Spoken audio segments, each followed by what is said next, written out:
നമ്മൾ ഷായിയുടെ പിക്ക് എടുക്കാൻ പോവാണ്. ഷായി ഷായി നോക്ക്, ഈ പിക്കിന്റെ അത് ഇത് വരും, അവസാനം പിക്ക് വരും.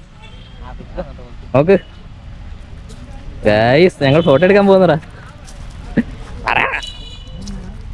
ഇത് മണി കളിക്കുക.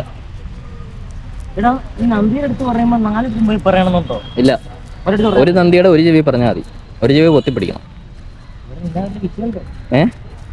ഇല്ല, നമ്മുടെ സ്വന്തം ഏരിയ ഇവിടെ അല്ലേ ആനയെ കെട്ടാറ്. അല്ല അല്ല, 4 ഗോപുരം കാണാന്ന് പറയണ ഇവിടെ നിൽക്കുമ്പോഴാണ്. 4 ഗോപുരം കാണാൻ പറ്റും അവിടെ കണ്ട് നിൽക്കുമ്പോഴാണ്. നീ ആളെ പോയി നിൽക്കുന്നു, ഫോട്ടോ എടുക്കാനല്ലേ ഗൈസ്. അപ്പൊ ഫോട്ടോ എടുക്ക്. പോസ് പറയണോ? സ്പോട്ട് ഇവിടെ വയ്ക്കും, ഇവിടെ വയ്ക്കും, ഇവിടെ വയ്ക്കും, ഇവിടെ വയ്ക്കും ഗൈസ്. അപ്പോൾ കമന്റ് ചെയ്യൂ ഗൈസ്.